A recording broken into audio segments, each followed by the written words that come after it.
Assalamualaikum warahmatullahi wabarakatuh. Yang terhormat dosen pengampu mata kuliah Analisis Risiko Pak Irmansyah Ihsanul Kamil ST MBA.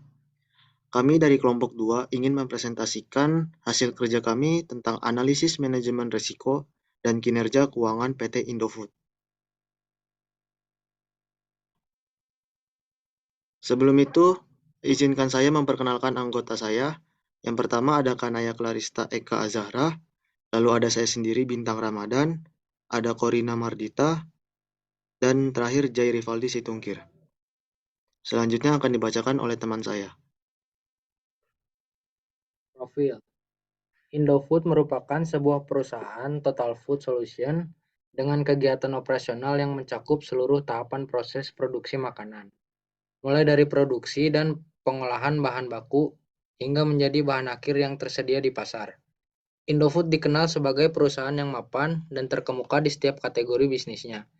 Dalam menjalankan kegiatan operasionalnya, Indofood memperoleh manfaat dari skala ekonomis serta ketangguhan model bisnis yang terdiri dari 4 kelompok usaha strategis yang saling melengkapi. Perusahaan yang berbasis di Indonesia ini didirikan pada tahun 1990 dengan nama PT Panganjaya. Visi: menjadi perusahaan yang dapat memenuhi kebutuhan pangan dengan produk bermutu, berkualitas, aman untuk dikonsumsi, menjadi pemimpin di industri makanan. Misi: memberikan solusi atas kebutuhan pangan secara berkelanjutan, senantiasa meningkatkan kompetensi karyawan, proses produksi, dan teknologi kami.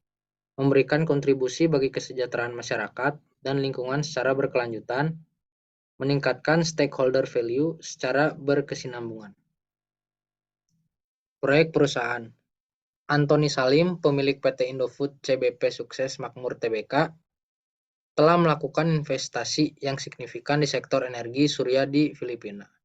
Melalui unit bisnisnya Metro Pacific, Salim mengakuisisi saham mayoritas di sebuah perusahaan energi surya bernama SP New Energy senilai 6,29 triliun atau sekitar 427 juta USD. Investasi ini menjadikan Salim sebagai pemegang saham terbesar di SP New Energy. Secara keseluruhan, investasi Salim di SP New Energy menunjukkan komitmennya untuk berekspansi ke energi terbarukan dan berkontribusi pada tujuan energi bersih Filipina.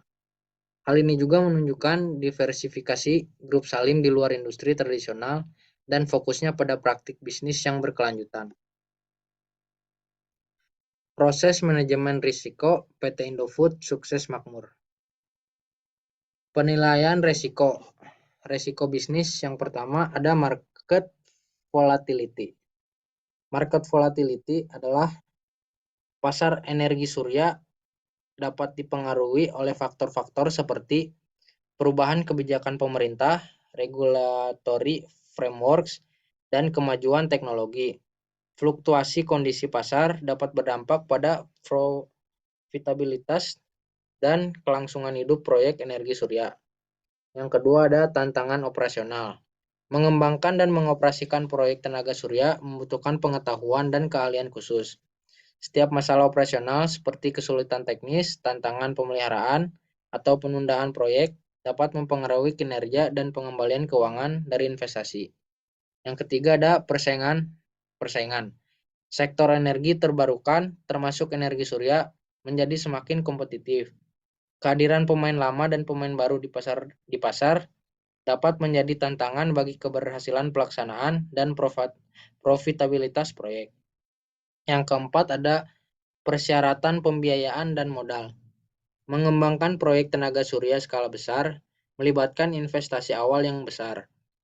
Memastikan pembiayaan yang memadai dan mengelola kebutuhan modal selama siklus hidup proyek dapat menjadi risiko potensial.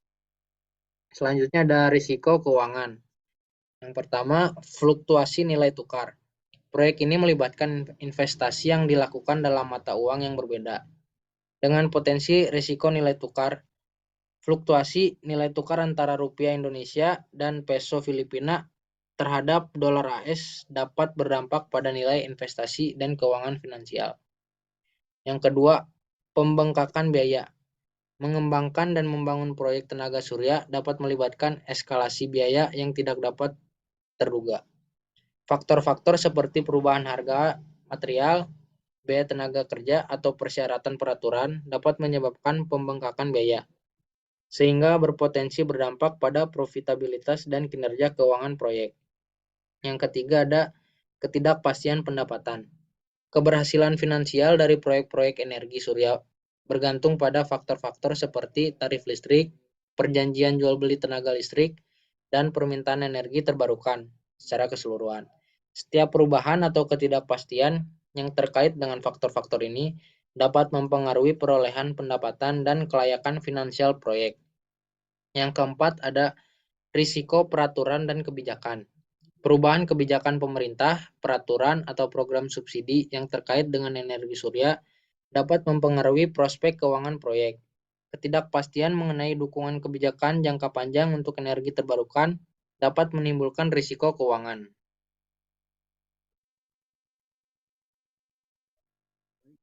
Selanjutnya analisis SWOT. Yang pertama itu ada strengths. Eh, yang pertama portofolio yang terdiversifikasi. Lalu yang kedua posisi keuangan yang kuat. Lalu selanjutnya di bagian weakness. Yang pertama terdapat pengalaman terbatas dalam energi surya. Yang kedua ketergantungan pada mitra eksternal. Lalu yang ketiga opportunity. Yang pertama pasar energi terbarukan yang terus berkembang. Lalu inisiatif dan dukungan pemerintah. Lalu yang terakhir threat atau ancaman, yaitu perubahan peraturan dan persaingan pasar. Selanjutnya, analisis kinerja keuangan PT Indofood Sukses Makmur Tbk. Yang pertama ada net sales atau penjualan neto. Lalu yang kedua ada income from operation atau disingkat EBIT, yaitu laba usaha. Lalu yang ketiga ada income for the year attributable to equity holder of the parent entity. Yang pertama, penjualan neto pada tahun 2018 hingga 2022 mengalami kenaikan yang lumayan signifikan.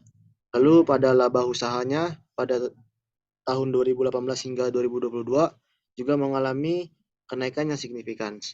Tapi pada income for the year attributable to equity holders of the parent entity pada tahun 2018 hingga tahun 2021 mengalami peningkatan, tetapi pada tahun 2022 mengalami penurunan. Lalu yang keempat ada total aset, yang kelima ada total ekuitas. Pada tahun 2018 di total aset hingga tahun 2022 juga mengalami kenaikan yang lumayan signifikan, walaupun pada tahun 2021 hingga tahun 2022 kenaikannya tidak terlalu besar. Lalu yang terakhir total ekuitas pada tahun 2018 hingga tahun 2022 mengalami kenaikan yang lumayan signifikan, tidak terlalu besar tetapi mengalami kenaikan. Lalu yang selanjutnya analisis stock market PT Indofood Sukses Makmur Tbk. Pada tahun 2021 harga tertinggi dari saham PT Indofood menyentuh di harga Rp7.025 per lembar, atau jika dihitung secara satu lot itu sekitar harganya 725.000. Lalu yang terendahnya 5.750 per lembar. Lalu harga penutupannya di harga 6.325. Selanjutnya pada tahun 2022 harga tertinggi saham PT Indofood menyentuh pada harga 7.250. Lalu harga terendahnya menyentuh di angka 5.725. Dan di ujung tahun atau di akhir tahun menyentuh di angka 6.725. Selanjutnya decision tree. Di sini kita menentukan produk baru atau meneruskan produk lama. Untuk produk baru kita menghitung IMV buka kurung pasarkan produk baru tutup kurung sama dengan buka kurung P buka kurung tingkat penjualan tinggi tutup kurung kali 50 juta ditambah P buka kurung tingkat penjualan rendah tutup kurung kali buka kurung minus 15 juta tutup kurung. Hasilnya 0,9 dikali 50 juta ditambah 0,1 dikali min 15 juta.